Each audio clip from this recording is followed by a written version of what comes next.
الشيطان الرجيم بسم الله الرحمن الرحيم يا أيها الذين آمنوا لا تقربوا الصلاة وأنتم سكارى حتى تعلموا ما تقولون ولا جنبا إلا عابري سبيل حتى تغتسلوا وإن كنتم مرضى أو على سفر أو جاء أحد منكم من الغائط أو لامستم النساء فلم تجدوا ماء فتيمموا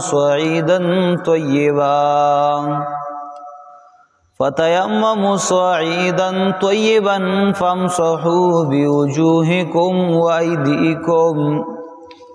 إن الله كان عفوا غفورا. دا قرآن کریم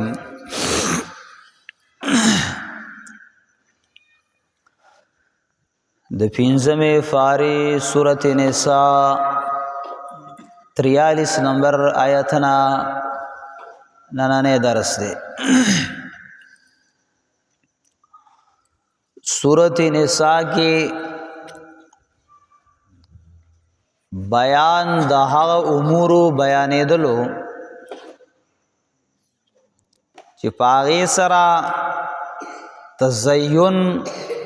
خلیواله د معاشره راتللو چې معاشره په کوم سيزونو باندې سميږي هغه قوانين سورۃ نساء بیانوي.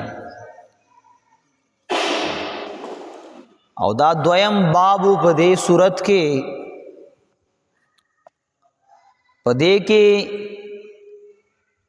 قباحتنا ناکار کارونه د منافقانو بیان کړل. بخل به کو نور خلق لهم په بخل باندې دعوت ورکو، حق به پټولو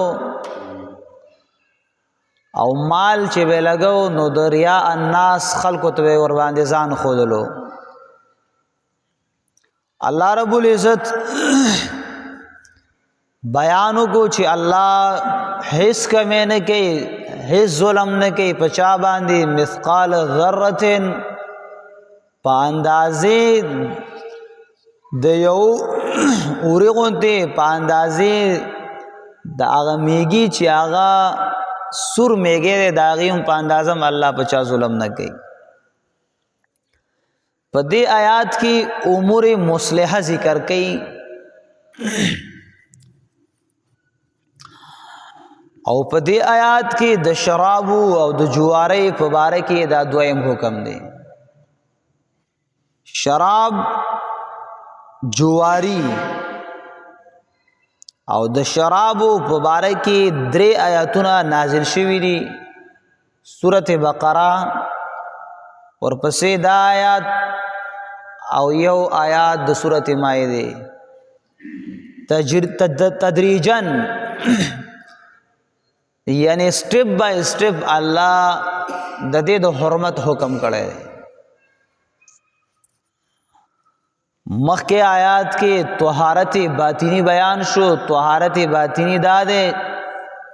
چې د شرک نزان وساتي. اوس په دې آیات کې طهارت ظاهری ان د ظاهری ګندګۍ نزان وساتي، د ظاهری فلیتۍ نزان وساتي. دویم منافقانو با کلمات شرکیه ویل، دا الله سره به حصدار پیدا کول. نو قران کریم دا غینه منو کړلا چې تاسو د الله عبادت وکي واعبدوا الله ولا تشركوا به شيئا. په دې آیات کې وایي چې ګوره تاسو خطا انم د الله نه نافرمانی ونه کوي، تاسو په غلطۍ کې هم خطا ان هم د الله سره حصدار پیدا نه کوي. او مخکې آیاتونو کې مکارم ته ترغیب ذکر شو چې هغه حقوق د بندگانو د انسان په معاشره کې بندگان داغي حقوق چې قرآن څنګه خودلی دي، حقوق د بشریت چې قرآن خودلی دي، د دې نه ښکلي حقوق بل چا نه دي خودلی. او په دې آیات کې اوس چې اخلاص ذکر کوي چې تاسو کم کار کوئ نو دا ډېر په اخلاص باندې کوئ. د آیات د نزول په باره کې دومره به ووایو کله چې آیات د سورت بقره نازل شو، غالباً 219 نمبر آیات دی، او د شرابو او د خمر د دې د بندیدلو په باره کې نو حضرت عمر رضی الله عنه ویل یا الله مونږ ته د شرابو په باره کې یو کافی او شافی بیان وکا. الله آیات د سورت مائده راولېږو چې تاسو به د نه پس به شراب مکمل حرام وي. ابن کثیر رحمه الله دا روایت ذکر کړی په حدیث د ابو داود کې راغلل، کتاب الاشربا د ابو داود و چې کله د آیات نازل شو، د آیات د نزول نرستو رسول الله صلی الله علیه وسلم اعلان کون کې یو منادی یو اعلان کون کې اعلان وکړو چې په حالت د نشه کې به تاسو مونځ ته نه نږدې کیږئ. او واقعا داسې وه، ابو داود او نسائی دا روایت ذکر کړی دی.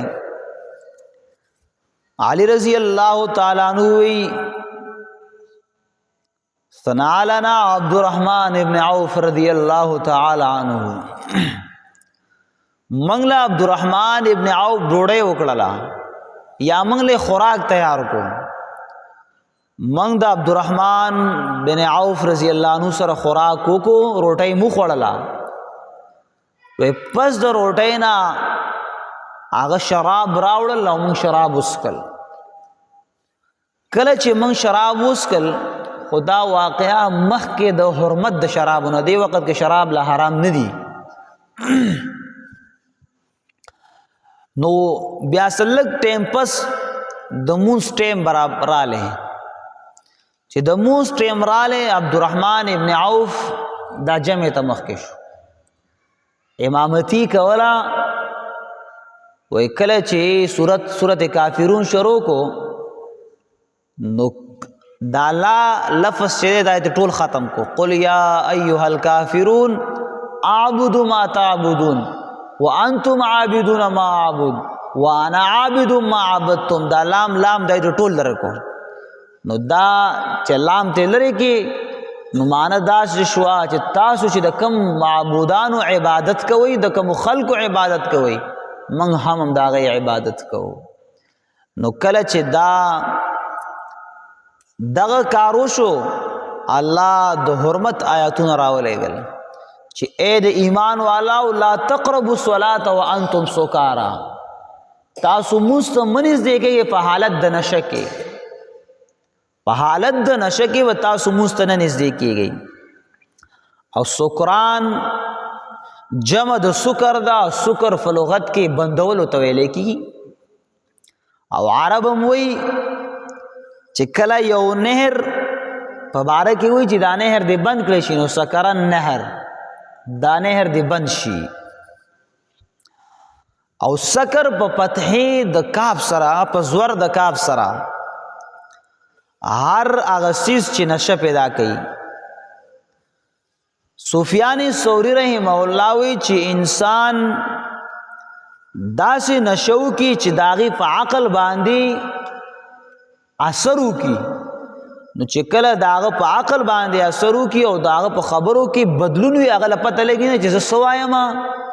او کوم خبره کوم او سنوایم، نو دغه ته حالت د نشي ویل کی. بل آیات کې مقصد دا نه دی چې قرآن وی لا تقربوا الصلاة، مزمکه وی چې تاسو په حالت د نشه کې. مقصد دا نه دی چې تاسو موز پرېږدئ کنه نه موز مه پرېږدئ دا نشي کارونه پرېږدئ د نشي کارونه پرېږدئ موز مه پرېږدئ او دغه شان علما وایي په حالت د نشه کې به دعا هم نه کوي په حالت د نشه کې دعا به هم نه کوي داسې نه چې لاس اوچت کړي چې الله ما وبخي او چې الله ما غرق کړي یا په حالت د خوب کې حالت النوم د خوب په حالت کې به هم نه به عبادت کې نه به دعا کې داسې نه چې موز له ولاړې او په موز کې نعوذ بالله ځان ته کنځل وکړي ځان ته ردې بدې ووایي یا موز ته د موز نه پس سلام وګرځي او دعا کې یو طرف ته خوب زنګوي بل طرف ته دعا کې او په دعا کې ځان ته خیرې ونه کې داسې نه چې یو سړی ځان دعا کې چې اللهم اغفر اصل کې اللهم اغفر اللهم اغفر او اللهم اغفر دغه فرق دی نو په دې کې با خیال ساته یو غین دی یو عین دی نو په دې کې به احتیاط کې چرته احتیاطونه کې نو مقصد دار چې په خپل ځان باندې په خپل مخ باندې خاور راړو مرا غرزو مې خبره مې دی پوری کوله چې قرآن منع کړی دا او په دې آیات نه یو بل مسله معلومیږي دا مسله زده کوي ښا په آیات کې په اشاره النصر یو خبره ثابتي چې هر سړی دی د مونږ ترجمه زده کی هر سړی دی د مونږ ترجمه زده کی چې کم سړی ته د مونږ ترجمه نه ده یاد دا په داسې دی لکه څنګه چې یو نشئی په حالت د نشه کې پس نه پوهېږي دا مونځ ته ولاړ دی خو د مونځ په معنا نه پوهېږي بس چې څه وویل نو د مونځ معنا دا زده کول لازمي دي خو دلته یو خبره یاد ساتئ په معاشره کې اکثریت دو قسمه خلق دي یو عوام الناس خلق دی او دویم علماء او طبقه ده عوام الناس بعضې داسې علماوي داسې خلق وي چې هغه خلکو ته دین ښیي او ډېر په صحیح الفاظو د خلکو ته دین بیانوي خو لیکن دا علما په مالی لحاظ سره کمزوري دي نو پکار دغه خلکو لره دي چې دغه علماو ډېر خیال وساتي د هغه د زندګۍ د هغې د ژوند ټول هر څه خیال وساتي دویم قسم علما دي چې عوام د هغې د هر یو څیز خیال ساتي عوامو د هغه د هر بوج په خپل سر اغستی وي خو لیکن دا عالم خلکو ته قرآن و حدیث سمنه دومره کوي چې خپل وقت ډکوي او خپل کار کوي او نور خبره بدله ده نو خبره مې دې پورې کوله چې ګوره علماو له پکار دي چې خلک د دین نه خبر کړي خلکو ته د منځونو ترجمه د قرآن ترجمه خلک په قرآن باندې پوهېږي او که داسې ونه شي نو حالات به ډېر خراب وي کنز العمال کې یو روایت راځي و یو شرابي سړي خوب ولیدو سحر صاحب د کنز العمال تراله ورته وی چې ما رسول الله صلی الله علیه وسلم په خوب کې ولیدو ویله ما ته ویلا چې اشربوا شرابا ما ته وی نبی علیہ السلام په خوب کې چې شراب سکا صاحب د کنز العمال ډېر خيار سړیو صاحب د کنز العمال ورته وی چې رسول الله به داسې خبره نه وی کړي وی تا ته ویلي چې لا تشربوا الشرابا شرابي ویل چې قسم په الله ام دغه لفظ چې لا تشربوا الشرابا شراب مسکا خو زمانه د الله یې رشوي وا معلومیږي دا چې د نشه کې داسې حالت ده چې د الله سړي ته پکې ښکاري نه قرآن وی یا ایها الذین آمنو اے د ایمان خاوندانانو لا تقربوا الصلاة منځ دې کې مانځه تا وانتم سکارا په داسې حال کې چې تاسو نشئ حالت په حالت د نشه کې تاسو دې ته منځ دې کېږئ دلته یو نوې بیماری پیدا شوې ده نوې بیماری او چې سړی د بیماری علاج نه کوي نو خلک ګمراهان کیږي د نوې بیماری ته معمولی غوږ شي یو دو خبرو کې د نوې بیماری تذکره کوم بعضې خلک راوتېدلي دي او دا خبره کوي چې د قرآن کې د مونځ د صلات معنی مونځ نه ده، صلات په معنی د نظام سره دی. صلات په معنی د څه سره دی؟ نظام سره، قانون سره دی. خو دې خبرې ته یو غوږ شئ لږ شان. صاد لام او واو او تا صلات د دې ډېرې مادي دي. سین لام واو د اصل خبره ده، بیا دا په ډېرو معنو باندې راځي. خو دلته یو خبره ده چې بعضې خلک تاسو ته ما وویله چې د مونځ نه مراد نظام اخلي او صلات معنی یو فلاحي نظام اخلي، او یا صلات په معنی د راغونډولو د خلکو په یو ځای باندې دا معنی اخلي. اولنۍ خبره دی چې صلات په معنی د نظام سره اخلي، یا صلات په معنی د قانون سره، او یا صلات په معنی د فلاحي نظام سره. دا تشریح نه به څوک قرآن کې وښیي او دا تشریح به نه څوک په حدیث کې وښیي. او په لغاتو کې چې څومره لغتونه دي نو صلات معنی هغه په مونځ سره کړی ده، صلات معنی هغه په دعا سره کړی ده. او کوي چې نه صلات نظام دی نو یو څو آیاتونه د قرآن کریم. یو دا چې وصلی علیہم ان صلاتک سکن لهم، دعا وغواړه، یقینا ستا دعا سبب د اطمینان دی دوی دپاره. دلته صلات په معنی دعا سره دی. بل ځای کې قرآن وایي ویصلا سعیرا، داخلېدلو په معنی باندې دی، په معنی د ننوتلو سره دی. او اسلام کې لفظ د صلات د خاص عبادت د فار وضع شوی دی چې قیام دی، رکوع ده، سجده ده وغیرہ، دې د صلات ویلې کی. اول وخت کې با مسلمانانو کې صلات معنی، صلات په معنی د مونځ سره دی په اول وخت د اسلام کې. او اول وخت کې صلات کلمه صرف یوازې خاص د اسلام کې د مونځ د پاره وضع شوې ده. او د اسلام نه مخکې چې څومره دینونه او څومره انبیاء علیهم الصلاۃ والسلام نو غالبا د هغې صلات په معنی دعا سره استعمال شوی دی. ربي جعلني مقیم الصلات دا شان د ابراهیم علیه السلام دعا ده، غالبا د حضرت عیسی علیه السلام.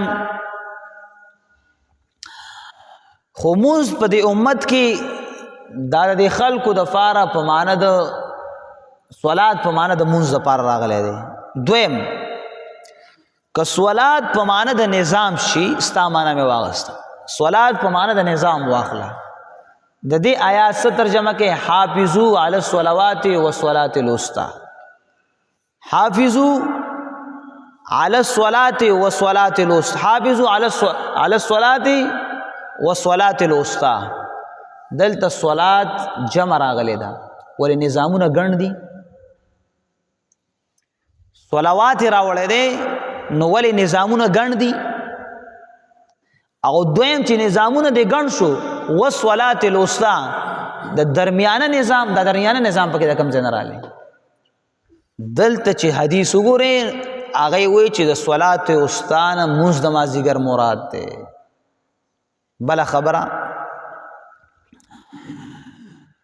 بله خبره دویم واذا كنت فيهم فاقمت لهم الصلاة، که نظام مراد شي واذا كنت فيهم فاقمت لهم صلاة، نو که چرته نظام مراد شي دا د جنگ حالات بیانې. سورۃ النساء د جنگ حالات بیانې، نو چې مونځ په معنی د نظام شو نو ولې دا نظام به صرف په جنگ کې نور وخت کې به جنګ د نور وخت کې به نظام نه بل لنډ خبره وبلو قرآن کې بل ځکه الله ان الصلاة كانت على المؤمنين كتابا موقوتا وای موږ چې دا په خپل وخت باندې فرض شوی دی نو ولې د نظام د پاره وخت شته چې مازیګر ټیم مثال دې کې به نظام وي په ماسپخین کې به نه وي په سحر کې به وي په ماسخوتن کې به نه وي دا خو چې نظام معنا واخلي بیا ورسکه نو دا خبره دا چې دی دویمه خبره دی د خپل مشرانو په خبره عمل نه کوي ودی منکرین حدیثو کې یو سړی دی عبد الله چکړالوی په نامه باندې عبد الله چکړالوی خپل د 500 منځونو اقرار کوي چې قرآن د 500 منځونو ثابت دي پدې کې بل یو مولا دی غالبا مولوی حشمت علی په نامه باندې هغه چې دی هغه د څلورو منځونو قائل دی او بل یو پکې دی مولوی رمضان دا د 3 منځونو قائل دی او پدې کې یو سړی دی اکرم پردیسی په نامه دی غالبا الله به نه خطا کوي هغه په اول وخت کې د 500 واړو منځونو اقرار کو چې 500 واړو منځونه شته دي بیا دا څه وخت رااله بیا ویل 3 منځونه دي په اخر کې ویل چې سره منځ شته نه په اسلام کې او وګورئ په نن دور کې خلک لګیا دي او خلک څه کوي دا خبره کوي چې په اسلام کې منځ نشته او خلک پکې لاوي چې 4 او 5 میاشتې کې چې موږ منځونه پرې خو دي ولې وای دا یو عمل فاحشه دی دا یو عمل فاحشه نه چې قرآن حکم نه دی کړی والله بماونی چې دا ول یو عمل فاحشه کو اے د دې معنی واخلې لا تقربوا الصلاة منځ دې کېږي نظام تا وانتم سکارا په داسې حالت کې چې تاسو په نشه کې تر دې پورې چې تاسو پوه شئ په هغه څه باندې چې تاسو وایي جنوب سړی به چې دی هغه هم نظام ته نه نږدې کېږي په لاره تېرېدونکي سړی هغه هم په نظام کې نه وي تر څو پورې چې غسل یې نه کړي نظام ستا معنی مې واغسته اے وإن کنتم مرضی که سړی بیمار دی یا په سفر دی یا د جور ځای نه د بهر نه رالی یا د زنانه سره جما وکړله کوروالی وکړو اوبې ونه موندلې نو فتیمموا صعیدا طیبا فامسحوا بوجوهکم وایدیکم سر بسکې خدا صرف او صرف مسلمانانو کې صرف او صرف نفرت پیدا کوي د اسلام نه نفرت پیدا کوي موز د هغه د 1400 کال نه واخله تر دې وخت پورې سلګ وخت مخکې دا خلک پیدا شوي دي چې د موز نه انکار کوي نو اوس پورې د موز معنی چا په نظام سره نه کړی خو دومره دا چې مسلمانان اسی منځونه نه کوي هغه چې راځي سمې توبهګار ګو سره موز کوي او داسې خلک هم راوتی دي چې هغې ته ایتیزم او دغه قصو کې لګیا دي دا خلک هم د اسلام نه ډېر لرې پاتې دي په دې ایتیزم او دې قصو کې چې دی یو 3 ډلې دي یو هغه ډله ده چې هغې بلکل سوچو پوچو انکار د الله د ذات نه کوي چې الله سره شته دی نه دا نظام په خپله چلیږي دویمه یو ډله په هغې کې رافدا شوې ده چې هغې الله مني خو رسول نه مني او درېیمه ډله پکې پیدا شوې ده هغې وایي چې دا نظام ځمکه او اسمان دا یو ځای و په دې کې یو ډز وشو اسمان بره لاړو ځمکه لاندې پاتې شو دا د کفر خبرې دي مسلمانانو ویښ شئ اسلام لره خلک لګیا دي ختموي مسلمان خوشاله دی مړه 15 وخت مونږ سړی به 100 وخت 15 وخت چې او دسونه به کوي او بیا به راځي او جماعت کې بودري دا به یې څوک کوي الله دې زموږ په حال رحم وکړي یا ایها الذین آمنوا اے د ایمان والاو لا تقربوا الصلاة منځ دې کېږئ مونځ ته وانتم سکارا په داسې حالت کې چې تاسو په نشه کې حتی تر دې پورې تعلمو تر دې چې پوه شئ ما په هغه څه باندې تقولونه چې تاسو وایئ ولا جنوبا او نه په حالت د جنابت کې امام ابو حنیفه رحمه الله حالت په حالت د نشه کې چې دی د عبادت ځای لم ورځه چې کوم ځای کې خلک عبادت کوي او یا امام شافعی رحمه الله چې مواضع الصلات چې کوم ځای کې خلک منځونه کوي په حالت د نشه کې په هغه ځای لم ورځه دلته علما یو خبره ذکر کړې ده امام ابو حنیفه رحمه الله امام شافعی رحمه الله په میانس کې یو خبره کې اختلاف دی هغه وایي یو سړی دی یو زنانه ده یا یو سړی دی په حالت د جنابت کې دی آیا دا په دې جماعت باندې تېرېدلی شي او که نه شي تېرېدلی په جماعت لار وي امام ابو حنیفه وایي نه بځي دا سړی تر څو پورې چې حالت پاکۍ کې صفا شوی نه وي امام شافعي وایي که چېرته په دې لاره باندې ځي تېرېږي د اوبو دپاره نو هغه دې لاړ شي او بیا دا بله خبره هم ذکر کړې ده امام ابو حنیفه رحمه الله وایي چې جایز نه دي هغه سړي لره چې هغه په حالات د نشه کې وي او جنوب وي تلل په جماعت کې امام شافعي وایي جایز دي که نشهي سړی یا جنوب سړی په جماعت په یو طرف باندې ځي نو تللی شي الا عابر سبیل مگر تیریدونکي د لارې حتی تر دې پورې تغتسلو چې غسل وکړي وان کنتم مرضى وان کنتم او کچری وان کنتم کچری وای تاسو بیماران یا په سفر باندې او جاء احدکم یا راشی او تنستاسو من غایت د بهرنا اور قران ډېر خسته الفاظ بیان کړی دي اسینه دی ویلي چې دو پلانکی جن راو خو جو د پلانکی جن را نه من الغایت د بهر نه راشي د جوور زین راشي او دا سم نه دخه دی غایت کې یو اهم خبره ده چې کله بار ته کینې نو جوور ځای کې نه کم ځای کې نه په داسې ځای کې نه چې هغه ځای جوور وي داسې نه چې ډېرې سر ته وخیږي ډېرې سر ته وخیږي ځان به نه شرمې ځان به د شرم نه ځان به په شرمونو باندې نه شرموي نو په حالت د بهر ته کېناستو کې دا به ته یو جوور ځای لګوځي خولې ته مې خبر راغله خو اوس به یې وکړم یو سړی مې چیازو ته ناست په ځان یې لمن راوچته کړې وه نو سړی والا په خوا تېرېدو ورته وایي چې لمن ښکته که هغه ورته یې موږ د دغې لارو نه څوک نه پېژني موږ چې پېژني د سر نه پېژني سر پټول غواړي نو قرآن وایي او جاء احدکم یا راشي یو تن ستاسو من الغایت د بهر نه او لامستم النساء یا کوروالی کړی وي د زنانو سره یا جما کړی وي د خپلو زنانو سره دلته یو حدیث دی په هغې باندې خلک اعتراض کوي او بیا وایي چې دا څنګه حدیث دی خو لیکن کله چې سړی خپل عقل استعمالوي که نه او د بل نه اوري نو بیا دغه شان په ګډو وړو باندې سر کېږي حدیث دارنګې دی چې یو صحابي راغلی نبی علیه السلام ته وایي د الله پیغمبره لا تمنعو زما زنانه ده چې کور ته زما زنانه ده چې کور ته څوک رادن نشي نو لا تمنعو ید لامسن یعنی حاصل کې سړی سوچو کې لمس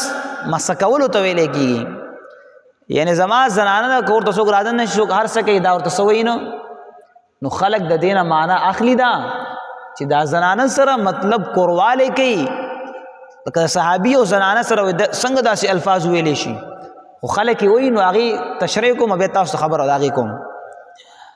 نو وایي چې دینه مقصد دا دی چې صحابي وایي چې زما د زنانه خواله نعوذ بالله خلک راځي او هغه ورته څه نه وایي او حالان کې وایي نبی علیه السلام ورته وایي چې ملګري طلاق یې کړه نبی علیه السلام ورته څه ویله طلاق یې کړه هغه ورته وایي د الله پیغمبر ښځې سره مې مینه ده نو شارحین د حدیث وایي چې کوم هغه خلک چې هغه شارحین دي هغه یې معنه دا نه ده چې خلک راځي او زنانه ته نزدیکي او زنانه غږ نه کوي نه وایي مقصد دا دی چې لا تمنعو ید لامسن یعنی زما دا ښځه دومره غافله ده چې کور ته څوک رادن نشي د کور نه څوک سامان اوچتوي دا ورته نه وایي چې مه کوه نو چې یو غلطه معنی اخلي بیا هم غلطیږي خو چې صحیح معنی اخلي نو بیا غلط شو خبره والله عالم او لامستم النساء یا جماعو کی کوروالو کی د خپل زنانه سره فلم تجدو بیا یې موملې اوبو لره فتیمموا صعیدا طیبا پس قصد وکړي د میدان پاک تیمم چې دی د اصل کې قصد ویلې کېږي تیمم کې خپله معنی د قصد ده او په تیمم کې چې دی درې فرض دي ښه یو په تیمم کې نیت دی او دویم په تیمم کې یو ضرب د فاره د مخ او دویم ضرب د فاره د لاسونو او دا نه چې په خوا به خلق ویلا تیمم کوم په خاورا په خوا به خلق ویلا کې تاسو یادي او تیمم کوم په خاورا رب تیغ ربا واورا چې به خلق وایل کنه تیمم کوم په خاورا او رب تیغ ربا واورا زناسیم په کټکی سر می څنګه وربسي زناسیم په کټکی په پټکی او بیا به وربسي سر می ولګي د غټي او د تندي دا قصه به کولا او کله کله به ویل تیمم وایم د فار د پاکي ناپاکي زما جدا کې او پاکي په ما روا کې خدا د تیمم نیت نه ده او نه د تیمم دا نیت د چنوي تو ان اتیمم لرفع الحدث والاستحباب للصلاه استحباب الصلاه دا د تیمم د فار نیت نه تیمم د زړه قصد ویل کی چې تیمم خپل معنی د قصد نیت د زړه ته چې نیت کول دا تیمم د فار ده نو اسلینا چاته پوس کړي وي غسل کې سو فرض دي هغه ورته درې فرض دي مولا خوشاله شوی چې لږ سره قابل وسه شي دي وای ګوره صابون دی تولیا دا یو لوټه ده نو خبره دا ده چې دا پیجاندل غواړي چې تیمم کې څه فرض دي وایي په خبره باندې نو فلم تجدو مان کچری بیانم بولرام نو تیمم دیو کې په میدان پاک باندې او کچر دا تیمم کې نو فهم سو بی وجوهکم مسدیو کې په مخونو باندې او ویلاسونو باندې یقینا الله کان دې عفو کون کې غفورن بخون کې دې پورے باب ختم شو واپس مانے تو یا ایھا الذین آمنوا ایمان والا لا تقربوا الصلاة